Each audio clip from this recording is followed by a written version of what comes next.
welcome. Here today.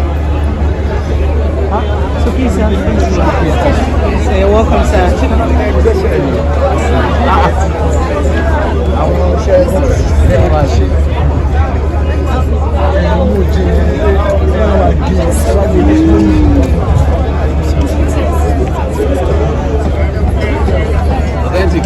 So what up, sir? Hey, something there about us. Be careful. Sorry, just a moment. I need some of my people. I don't know. How are you? Wow, so I can look good on people. Don't think about it. How about you? I know. Wait, you know what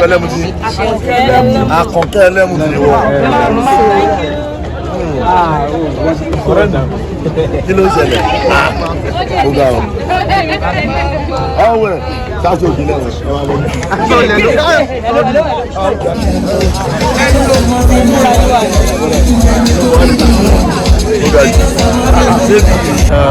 He is a very, very hard-working person. As in, Odun is hard-working. Like Odun can wake up 1 a.m., 2 a.m., 3 a.m., 4 a.m. He doesn't get tired. Femi Adebayo call him. He call him. What's this? I will remember the name. There is a name he calls him. Some people call him generator. You understand? Yes, because he doesn't rest, he doesn't sleep, he works all the time, and he knows where he's going.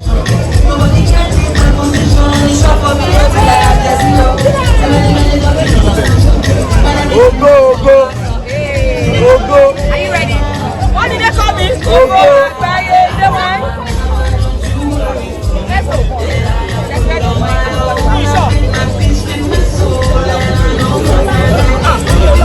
Let me know you're ready.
Move back!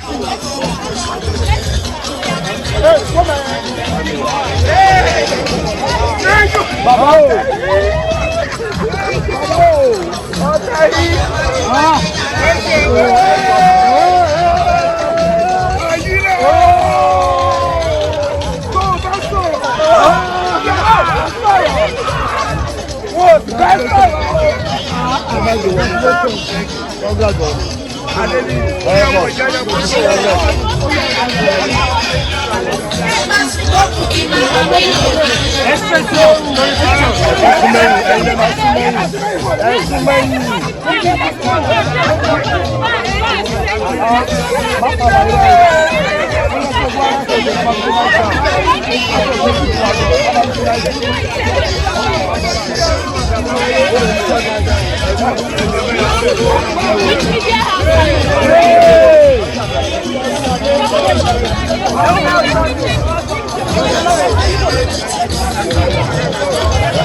Don't worry.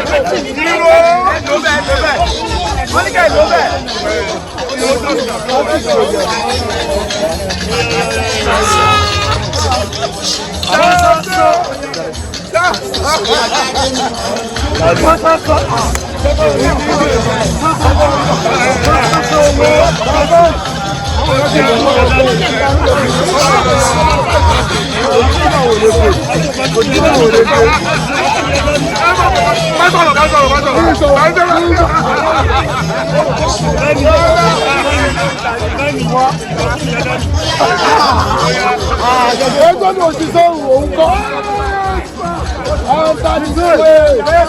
Ọmọ ọba jíde kò sọ̀kan.